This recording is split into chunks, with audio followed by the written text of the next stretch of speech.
Estamos chegando com o Papo Reto pela Cultura FM 87.9 pelas redes sociais. Sou Marcelo, tenho o apoio cultural de Móveis Irati, tradição e qualidade na Getúlio Vargas, produtos da Serra de Mário Pianaro Ângelo e Macarone, ou macarrão fabricado em Irati. A produção é da Martina Escritório de Ideias. Conosco hoje o professor César Rei Xavier, da Unicentro, também doutor em filosofia.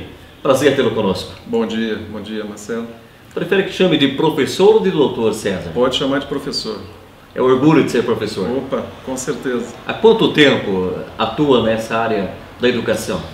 Olha, antes de eu ingressar na Unicentro, já dava aula há cerca de 15 anos mais ou menos, né? Estou aqui há quase 4 anos, né? Tomei posse em 2012 e de lá para cá virei cidadão iratiense. Ah, que bom. Professor César é natural de onde? Eu sou do Rio de Janeiro. Mas eu residia em Curitiba antes de vir para cá. A Unicentro hoje ela apresenta uma evolução realmente imensa. Além de ser uma instituição de ensino, a Unicentro hoje é uma grande geradora de empregos. Ela movimenta a economia de Irati. E algumas cidades elas sobrevivem através de universidades. Quem sabe no futuro possamos ter outras universidades ou também talvez aí o nosso campus seja aumentado para que tenhamos outros cursos. Porque podemos observar que na Unicentro, além dos professores que vieram de fora, alunos que vêm de fora e que também contribuem para a nossa economia, né, professor? Com certeza, eu sempre costumo falar sobre isso também, né? Existe uma presença marcante da Unicentro aqui na sociedade iratiense, né? Na economia iratiense. E as relações sociais também são bastante enriquecidas, porque são professores que vêm, dependendo dos concursos, eles vêm de várias regiões, né?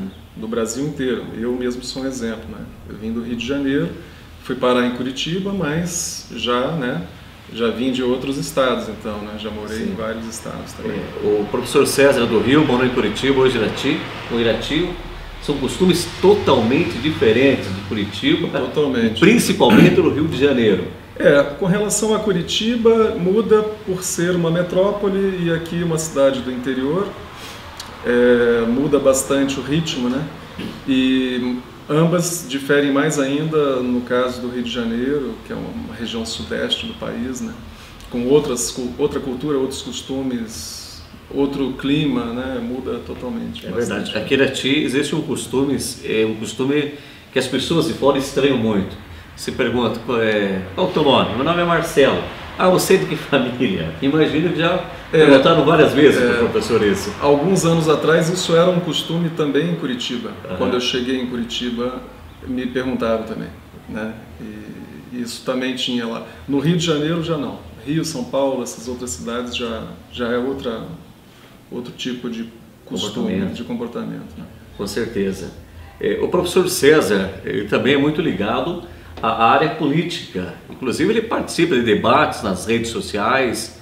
É uma pessoa que, na verdade, apresenta um comportamento um tanto diferente de alguns professores que observamos que estão mais ligados à área da esquerda.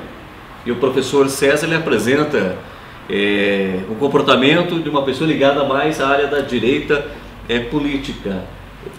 Por que o professor César partiu para essa área diferente da grande maioria dos professores, principalmente que eu conheço? Na verdade, Marcelo, eu não me colocaria como um pensador nem de esquerda nem de direita. Eu não me qualifico dessa forma, né? Eu me qualifico apenas como um observador, um pensador, que eu sou, né? Eu sou escritor. E o que eu observo no país hoje é uma situação que de 2013, eu diria, para cá, vou fazer uma metáfora aqui, imagine um solo cultural brasileiro como se estivesse em repouso durante muito tempo. E de repente caiu ali, passou um vento grande ali e sacudiu toda essa poeira. Essa poeira, metaforicamente, são os valores. Então nós estamos hoje vivendo um choque de valores. De um lado você tem, vamos chamar assim, a extrema-direita, com seus valores conservadores, fazendo a defesa do indivíduo, a defesa da sua liberdade, mas comete exageros aí. De outro lado, você tem a esquerda, né, com valores revolucionários, que se dizem progressistas, usam muitos jargões como democrático, social, etc. e tal, mas que também cometem erros ali, por serem de extremos, né, de extremismos, né? Então esses dois extremos, eles estão em choque nesse momento no país. Eu gosto de chamá-los de arquétipos. Arquétipo é um conceito um pouco complexo, não vou entrar aqui, mas são tendências do ser humano. O ser humano pode, num dado momento, se manter conservador, com certas tradições, e de repente ele pode resolver sacudir aquela poeira toda e debandar para um outro extremo, né, para uma outra ponta desse mesmo eixo, que vai tentar mudar totalmente aquela sociedade que ele julga estar já saturada e colocar um outro sistema no lugar.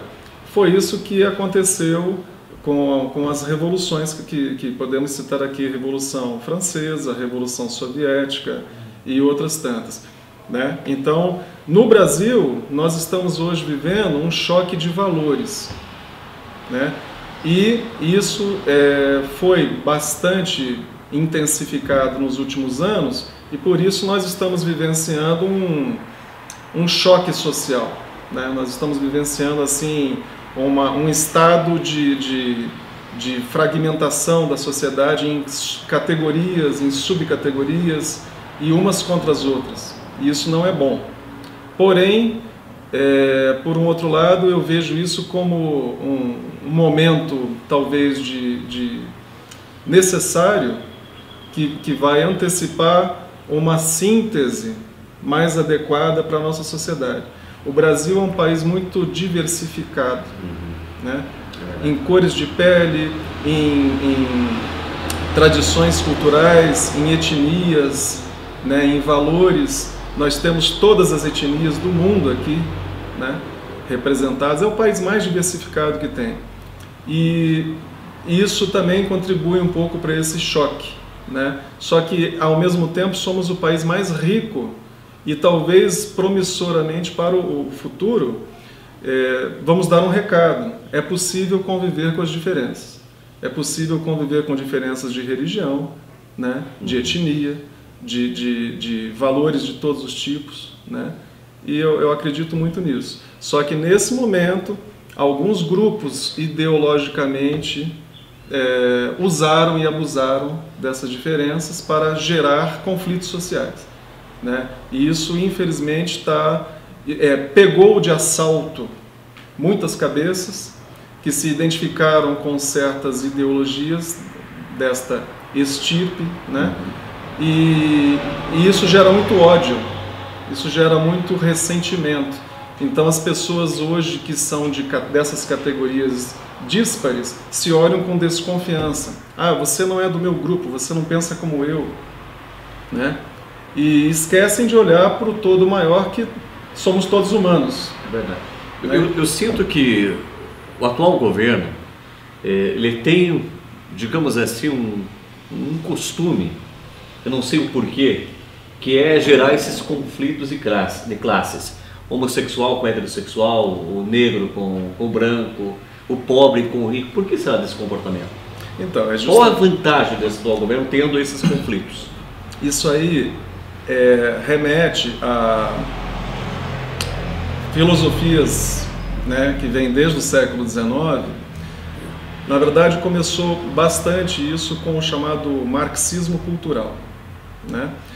O marxismo cultural perpetrado por uma chamada Escola de Frankfurt e também pelo gramscismo, pensador italiano, Gramsci, né?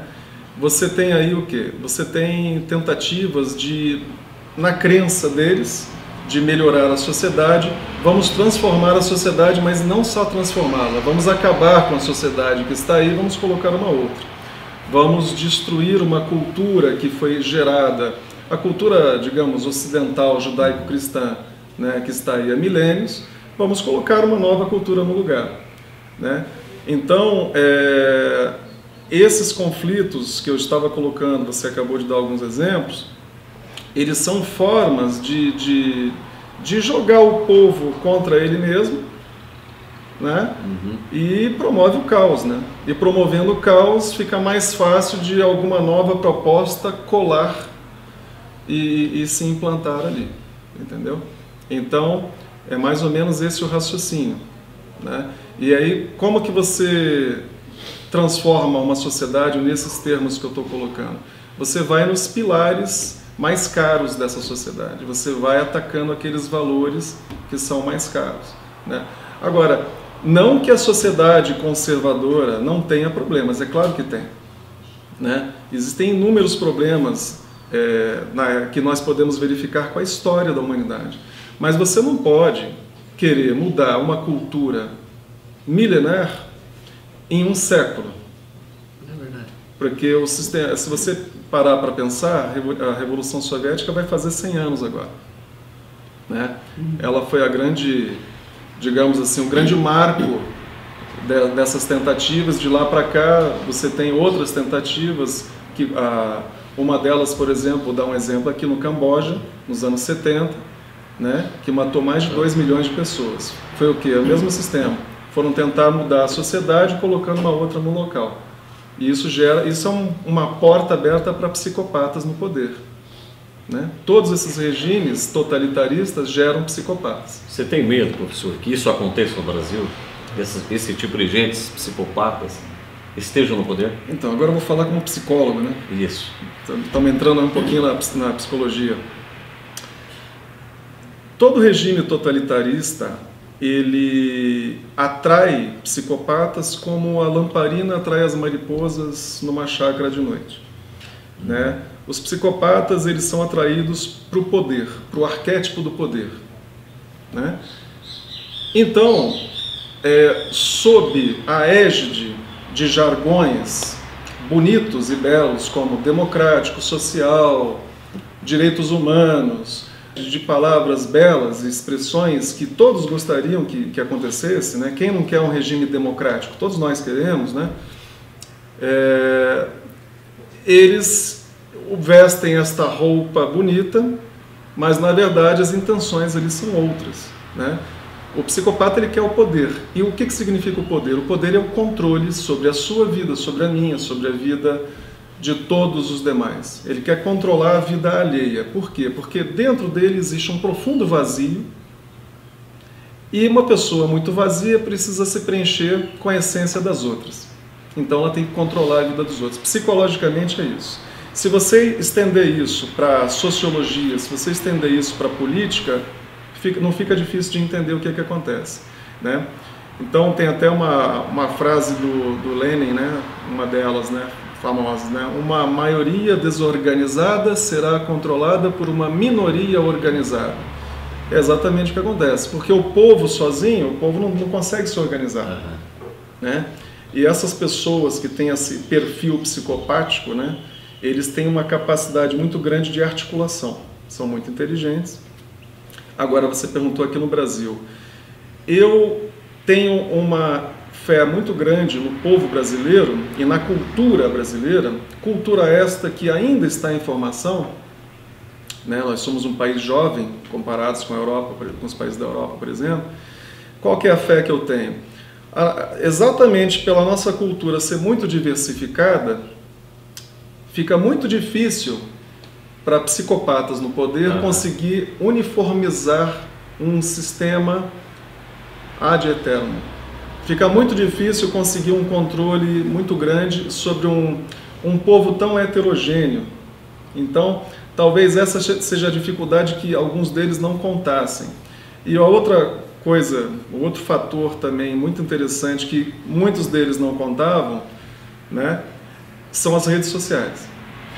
As redes sociais, inclusive não dito só por mim, dito por uma grande pensadora que eu gosto bastante, latino-americana, a Glória Álvares, tem vídeos dela no Facebook, né, no YouTube, ela também fala a mesma coisa, né? As redes sociais, elas permitem uma democratização da comunicação que nenhum outro meio permitiria.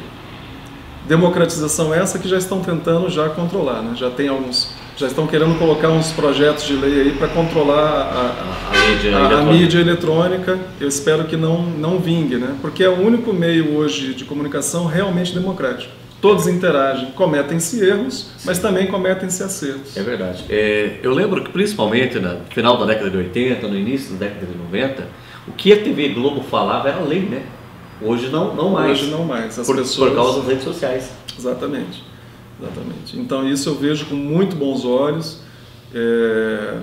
O primeiro fator que eu destaquei aqui, né? A característica de diversificação cultural étnica do brasileiro torna o nosso povo um povo quase que imune a tentativas de uniformização, de pasteurização da nossa sociedade.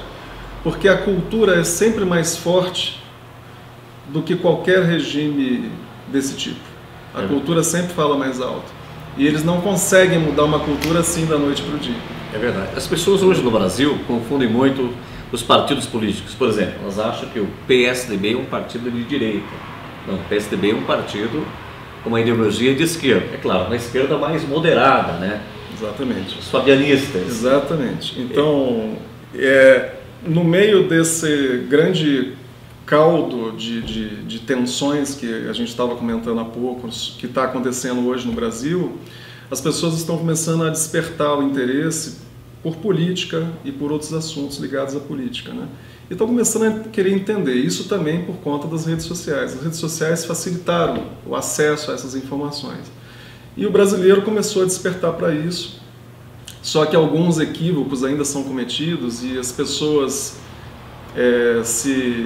se pautam por interpretações bastante equivocadas mesmo, né? Pensando, por exemplo, que há uma oposição consolidada aqui no Brasil, oposição em relação à esquerda, né? Em relação ao PT, por exemplo. Nós não temos uma oposição bem consolidada no Brasil, porque a grande maioria esmagadora dos partidos políticos no Brasil são de esquerda. Dentro dessa grande esquerda você tem esquerdas moderadas, como você colocou, né? O PSDB é uma esquerda fabiana. Esse termo está disponível nas redes sociais também para as pessoas pesquisarem. Seria uma esquerda light, né? E tem a esquerda mais radical, representada por partidos como o PCdoB, PSOL, PSTU, o próprio PT, né? Então você tem um espectro grande aí. E aí quando você coloca um objeto morno do lado de um objeto muito quente, o morno fica parecendo que é frio. Mas na verdade todos eles são quentes, né? Então o que acontece com relação ao PSDB e em relação ao PT? O PT é o muito quente e o PSDB é o morno. O PPS também é o morno, né? Que também faz parte da esquerda. Também, né? Então as pessoas se equivocam achando que o PSDB é uma oposição ao PT. Não chega a ser oposição. Ambos são de esquerda. As pessoas se equivocam inclusive com regimes totalitaristas do mundo, achando que, se você observar bem, todos os regimes totalitaristas do mundo, todos eles, usaram jargões como palavras como social, democrata. O partido do Hitler usava essas palavras. Exatamente. Trabalhadores. O partido nazista era o partido trabalhista da Alemanha. Exatamente. Todos eles, quando a Alemanha foi dividida em Alemanha Ocidental e Oriental, né, a parte oriental usava o jargão democrático. Né? E assim por diante. É verdade. No Brasil, na verdade, os partidos que são descendentes da direita, o PP, que era o antigo PDS, a antiga Arena, hoje é aliado ao governo federal. Na verdade, na prática, não é mais um partido de direita. E o DEM, né, que é um partido que também tem a sua origem na direita. O DEM seria, digamos, talvez o partido que melhor represente hoje uma oposição, né, aqui no país. Mas outra coisa também que as pessoas se esquecem, que acontece na política, é que uma vez estando nesse universo da política, que mexe com o chamado, que eu chamei de arquétipo do poder, né, ali as coisas mudam, né? As pessoas fazem conchavos, as pessoas fazem alianças. De repente uma pessoa que se encantou com valores da esquerda no passado, vai mudando ao longo dos anos e vice-versa, né? Então algumas mudanças em políticos, enquanto pessoas mesmo, e de posturas partidárias vão se transformando ao longo dos anos. De modo que fica difícil, às vezes, você rotular com plena certeza a postura de um político ou de um partido. Você tem que observar o contexto do momento, como que está naquele momento. Com certeza. Agradecemos a presença do professor César Reis Xavier, da Unicentro, doutor em filosofia. Obrigado por ter vindo ao programa. Opa, eu que agradeço a oportunidade, né? E quando quiserem, eu retorno aí para a gente bater mais alguns papos retos, né? Com certeza. Final de mais uma edição do Papo Reto. A apresentação foi do Marcelo, a produção da Martina, escritório de ideias, o apoio cultural de Imóveis Irati, tradição e qualidade na Getúlio Vargas. Produtos da Serra de Mário Penarôngelo e Macarone, o macarrão fabricado em Irati. Até a próxima edição.